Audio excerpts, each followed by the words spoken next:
Bomba daw.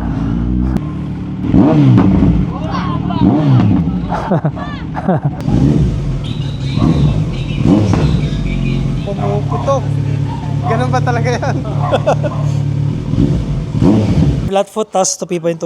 Ay mga katingin, for today's ride, magdi-deliver tayo ng big bike. 2025 Kawasaki Z900 SE na version 2, yung pinaka-latest na Z900 na new look na siya. Mas lumit yung mukha at headlight, mukha na siyang Decepticons. And this one, loaded na to. And may gold runway na yung pinaka-latest GR5 Pro, yung mas slim type na siya dito. Tapos naka-RNG slider, radiator guard, kompleto na. Meron siyang front winglet, and then naka-exhaust na rin to. And then this one, wala tayong kaswap. Talagang i-deliver lang natin siya sa buyer. At yung gagamitin nating helmet ay ito. Aero Matrix helmet. Maganda rito, clear visor, pero meron siyang inner visor. Yan. Wow, sarap! So for some odd reason, yung dati nating Z900 SE version 2 na na-review ay medyo hindi gumagana yung quick shifter niya. Kaya hindi ako nag-enjoy nung time na yon. Ito, gumagana na yung quick shifter, so mag-enjoy na ako sa kanya. And by the way, itong unit na ito ay consignment. So meaning nun ay meron tayong follower or subscriber na nagpapabenta ng motor nila. So yun po, tumatanggap tayo ng consignment para kami magbebenta ng motor nyo. Ang advantage po ng consignment ay hindi na namin tatawaran ang inyong motor kung magkano nyo gustong ibenta. Tatry nating i-push dun sa amount na yon. Pag hindi kaya, ini-negotiate natin kapag may buyer na. So hindi kayo malo-lowball or hindi kayo masyadong malulugi sa consignment. Ayun nga lang, syempre mag-aantay lang kayo kung kailan namin mabebenta. Yun naman yung downside nun, pero hindi ka malulugi. Para yun sa mga hindi rush units. Kasi kung rush unit naman, bibili na namin at tatawaran na yung motor nyo, syempre. Pero spot cash yun. Pero kung hindi ka nagmamadali, consignment is the key. At minsan naman sinuswerte pag maganda yung presyo tsaka maganda yung unit, kagaya nito.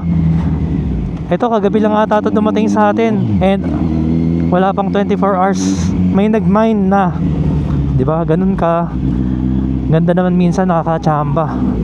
So consignment siya, pero naging parang rush dahil may nag-mine kagad. So syempre kailangan presyo mo rin na maganda para makuha din kagad. Bilang isang katingin tropa, baga nagpa-markup lang kami ng konti kapag consignment. Baga parang nagmi-middleman lang kami dyan. Para ito, meron tayong content, meron tayong ma-review. At the same time, meron tayong napapasayang mga katingin natin. So ngayon, Saturday, 4:30 PM. Ito yung pinakamatraffic sa Sabado, yung hapon. Kasi marami namamasyal at nagpupunta sa mga parties. Alamin natin kung gaano ba kahirap or kadali. Kamusta pa gamitin si Z9? At lalo ngayon, puro back roads tayo kasi matraffic eh. So shortcut ang mga dadaanan natin yan. So lamang ang marunong sa masikip at sa kalsada. At syempre kung nagra-riding school ka, advantage po yun. Kung medyo masikip lang dito sa nadaanan natin, kasi dito yung pinaka-okay na daan according to Waze. And wala nga palang cellphone holder, kaya medyo mangangapa tayo ng daan kasi pag looban medyo nakakalito. Siguro ngayon, ang gagawin natin, kukuha tayo ng public reaction na lang. Hindi tayo masyado makakabakbak dito kasi syempre back road. So yung clutch niya, hindi naman ganun katigas. Very good yung clutch ni Z900. Pag Kawasaki talaga, very friendly, very rider friendly siya. Nakafocus sila sa comfort ng user. Syempre yung suspension, napakasarap kasi naka all-ins na fully adjustable sa likod at naka Showa na fully adjustable sa front. Kaya andun talaga yung adjustability and comfort according sa weight mo. So matagal-tagal na tayo hindi nakakapag Marilake long ride at racetrack, no? Gawa ng pagpasok ng 26, napakarami nating commitments sa trabaho at pag-aalaga ng babies. So maganda rito, marami siyang rider aids. Meron din siyang 6-axis IMU, which includes the cornering traction control and cornering ABS. So mas marami kang safety net dito sa bike na to. Kasong malapit dito sa biyahe natin, baka Maswerte na kumabot tayo ng third gear ngayon. Kasi alam niyo naman sa Metro Manila na napakasikip na talaga. Tapos ang dala mo 950cc na inline 4. Mukhang promising itong mga tinuro sa atin na ways na daan. So ang ginawa ko, kinabisado ko na lang yung daan, yung mga directions, kasi dahil nga wala tayong cellphone holder, lamang ang nakapag-memorize, di ba?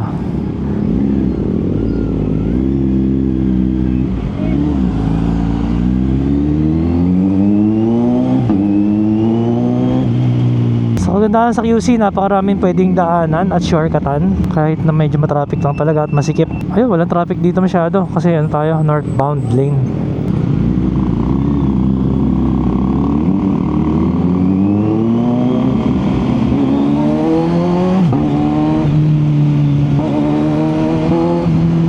Sa kabila yata yung pasukan. Okay, kasi one way ito eh. Sa kabila dito, dito pala yung entry dito. Okay. So good luck. Ito na yung hindi ko kabisadong daan eh. Dito mostly first gear tayo dito. So ito yung trabaho na gustong gusto ko. Kasi imagine nagmamotor ka lang, diba? May sweldo ka, meron kang income, nagmamotor ka lang. Gusto ko rin pasalamatan unang-una syempre kayo mga katingin, kasi hindi ko mararating itong status na to kundi dahil sa suporta nyo. Salamat sa walang sawa at solid na suporta. Kaya nagkaroon tayo ng kakaibang trabaho, passion na naging trabaho. So ito, try natin sundan na lang yung mga sasakyan. Ganda ng car wash nila. So maganda rin sa Gold Runway nito, ito yung bagong Gold Runway, yung GR5 Pro, kasi meron siyang passing light. So meaning nun hindi mo na kailangan pihitin yung aux light, kasi usually sa mga GR pagka power on mo kailangan pang pihitin para lumakas. Ito matik, pag pindot mo yung passing light full power siya kagad. Ayun o, full power siya kagad sa pindot lang. So ang problema rito, hindi natin kabisado, wala na lang natin. So I believe papunta rin to kay kay Cortez Brothers, mga setup ng mga Honda scooters, yung gumawa ng ating Giorno 160.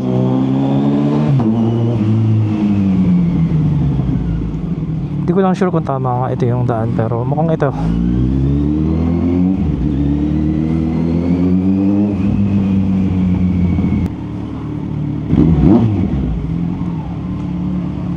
Bomba daw.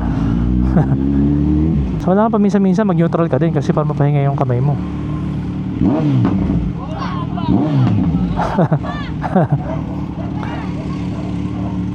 Dalawa lang, nakakaya eh.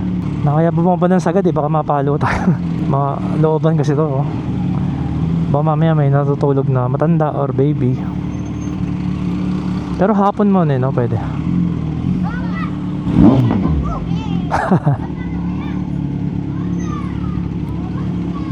Tuntua sila eh. Sarap sa ulo na ito, in fairness, yung helmet natin ha. Shoutout para sa SEC Moto Supply, officially distributed na Aero helmet, and the model ng Aero helmet natin is the Aero Matrix. Napakasarap sa ulo, comfort, sarap ang long ride, saktong-sakto sa hulma ng ulo ko. Very good for Asian head. Naliligaw talaga tayo.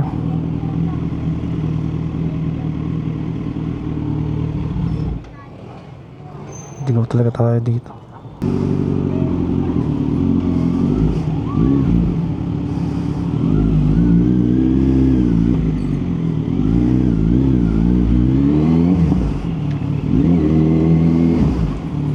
Diretso lang pala. Sure, nililigaw na talaga ako eh. Pero kailangan, ganun pa man, kailangan mahaba pasensya mo, relax. So makikita mo yung kahalagahan no ng cellphone holder, di ba? Yun, nakalabas din.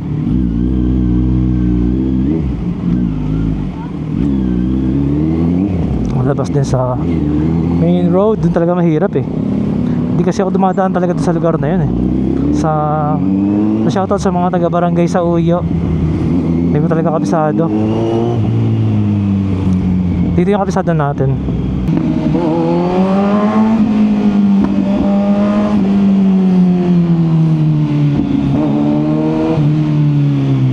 Ganda ng response.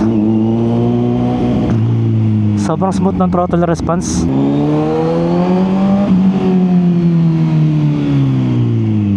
Ay, sobrang solid, no? At syempre, isip ko kung lalabas tayo ng main road or wag na lang.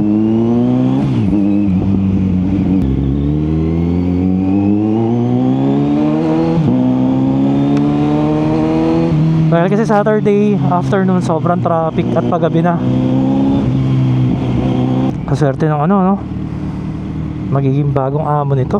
Naka complete accessories na. Magagamitin na lang.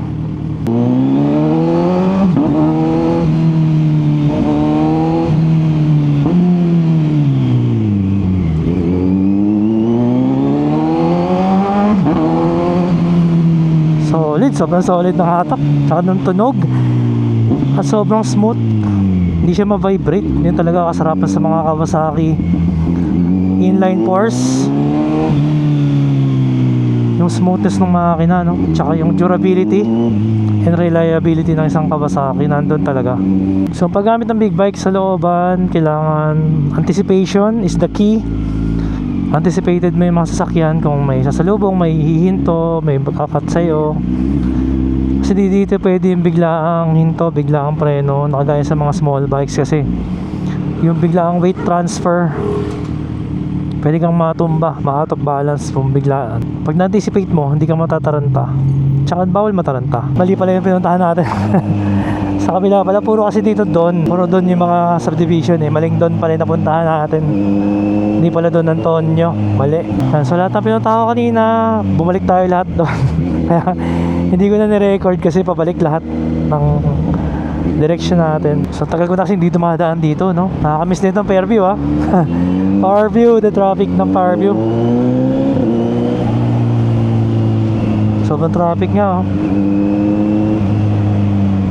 Kaya di ako nag-Commonwealth eh. Mas malapit sana sa Commonwealth. I mean, mas diretso.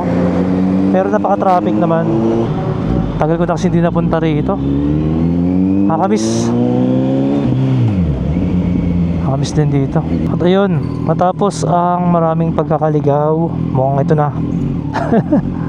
Lagi na tayo naliligaw, no? Sa mga adventures natin eh.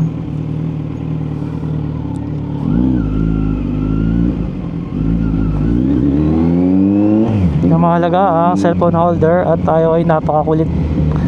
Hindi pa naglalagay ng cellphone holder. We're here.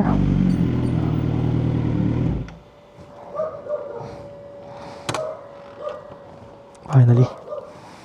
Narating din natin ng dilim dito.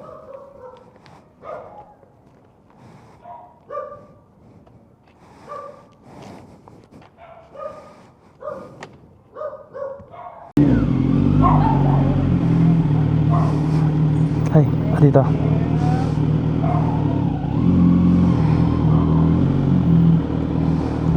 Alright. Nawala ko kayo. Aba, iba yung napuntahan ko. Meeting you, Kenji. Sir. Naku po. Pinapapuyatan niya. Ikaw ang lagi niyang pinapano. Sabi ko, sino ba yan? Ayan, so kasama natin si Sir Wesley. Sir Wesley, kamusta? Saan po kayo galing na bansa? Galing kami ng Brisbane, Australia. Nagbakasyon lang po kayo dito? So tuwing bakasyon lang kayo mag-ride? Of course. Madalang pa kamo na i-ride. Kasi depende. Kasi nasa province kami. Gano'n po kayo katagal nag-i-stay dito sa Philippines? Normally 3 weeks, 4 weeks. Saglit lang. Saglit lang. Pero regularly, babalik na kayo ngayon? In 2 weeks time. Ano po yung bike nyo rin sa Australia? Yung Honda CBR 650RE clutch at saka yung CB 650RE clutch. Oh, halos parehas na. Parehas.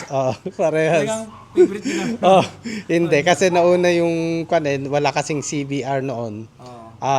Sold out lahat. Kaya nung bumili ako ng motor, yung CB 650R na e-clutch. Kasi hindi ako pwedeng mag 1000cc higher than that. Mahigpit po doon. Mahigpit. May parang level yung... May level yung kanya. Kaya kailangan mo mag-learners approved motorcycle ng 2 years bago ka mag-exam ka ulit. pag pumasa ka, doon ka palang pwedeng mag 1,000 cc. extra safety sa mga riders. Oo. Kaya minsan yung mga iba hindi na rin nagpo-pursue ng 1,000 cc kung happy na sila sa kwan lang 650 Tsaka mas mahal cc. siguro yung babayaran mo pagka 1,000 ka na.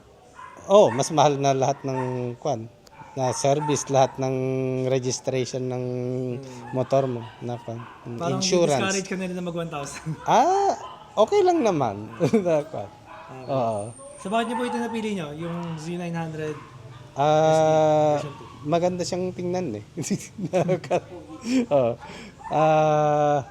Oo. At least 900cc. Same lang din sa bike ng brother ko na kwan. Actually, 950cc. Kaya 950cc.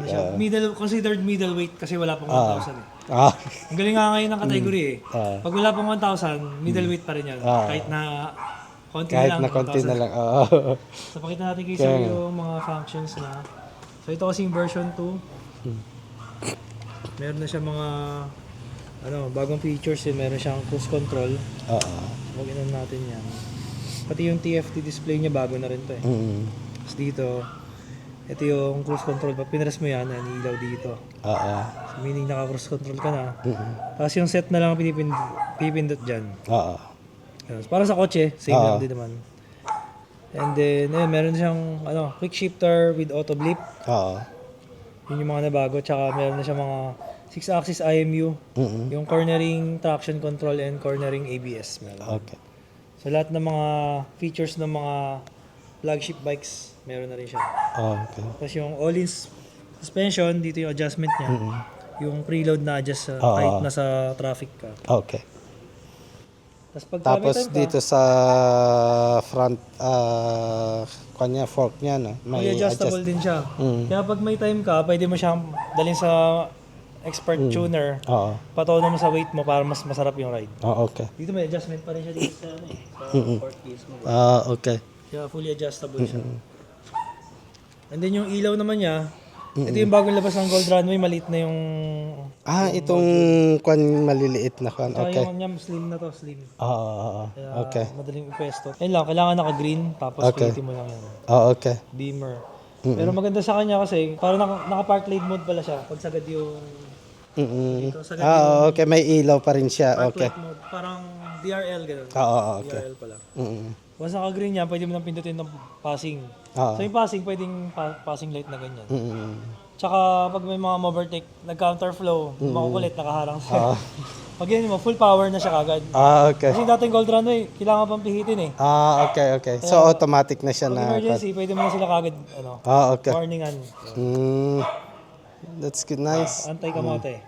Antay ka mo. Kasi lakas eh. Pag sila, talagang babalik sila bakit sa lane nila. Tapos yung busina, ayun, stuck na.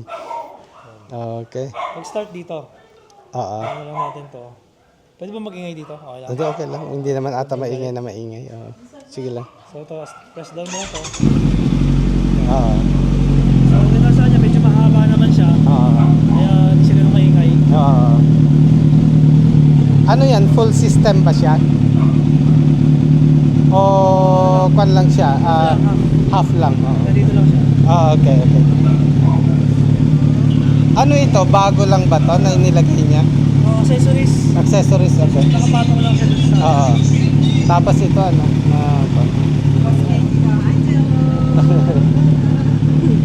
Yeah. Sir. Try mo ano.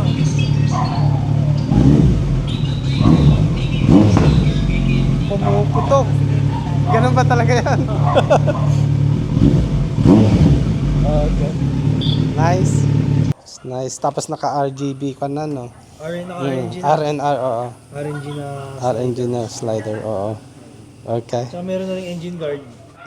Kaya safe na. Tapos yung radiator cover is Kompleto na. Nilagay niya to, accessories. Accessories lang.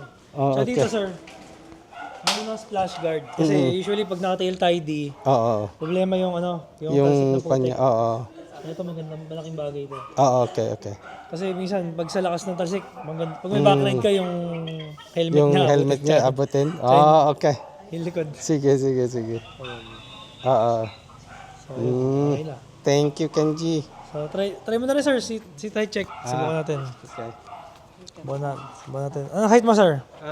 I think 5'9", 5'10". Ayan, try natin. Oops. Parang mataas to ah. Yung likod niya kasi parang sport bike, mataas yung likod. Ayun, so... Parang lumiit siya, no? Nung wala na yung fender niya sa likod. Ayun, nakatupi pa tuhod, sir. Flat foot, tapos tupi pa yung tuhod, oh.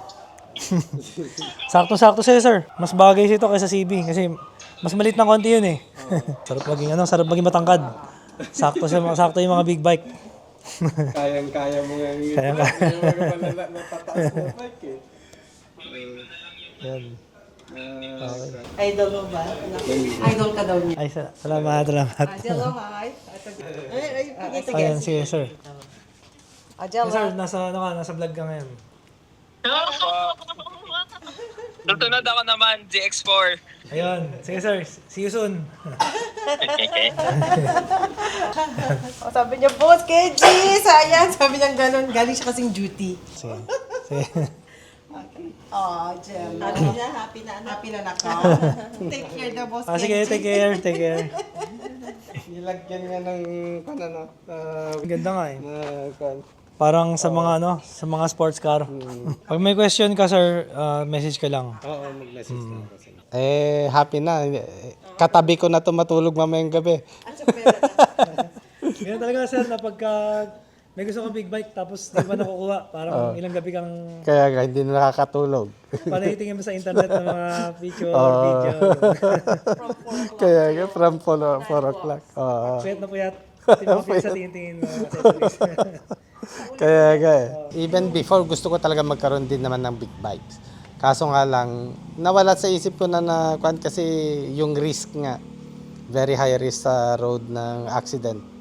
Lalo't nasa abroad. Sabi ko nawala. And then last year, yung kapatid ko bumili ng Ninja 4R, ZX4RR niya. Tapos sabi niya sa akin uuwi din kami, sabi ko, magbabakasyon. That was February last year. Sabi niya, bago mo masakyan yung motor ko, kailangan mag-aral kang magmotor. Sabi ko, ano mag-aral ng motor? Dati na akong nagmumotor Nung mga bata pa tayo, anong edad pa lang nagmumotor na, sabi ko. Sa Australia, Meron din kayo doon. kailangan, bago ka mabigyan ng lisensya, you need to go for a learner na 2 days. Mag-driving ka ng 2 learner, 2-day 2 learner, tapos mag-exam kayo ng gawin niyo yung figure of 8, mag-park, kung paano mag-lean ng motor. Yun ang gagawin niyo in 2 days. Oo. Tapos after nun, they'll give you 3 months na mag-drive ka with the supervision of a licensed driver. Tapos after 3 months, mag-exam ka ulit. Yun na, yung with the instructor na kwan ng driving, yung sa registration na kwan namin, yung parang Lantra LTO natin. Pag naipasa mo, bigyan ka ng license na as an RE, kumbaga may provisionary ka na 2 years. Within that 1 year, hindi ka pwedeng magsakay ng pillion. Ikaw lang. Pero solo mo siyang mag-drive. Pwede kang mag-drive kahit saan. Pero restricted ang iyong engine ng motorcycle. Oo. Hindi ka nila bibigyan ng oo. Not unless lang siguro yung mga scooter lang na low CC. Okay, thank you. Thank you, Kenji. Nice meeting you again. Thank you, sir. Nice meeting you.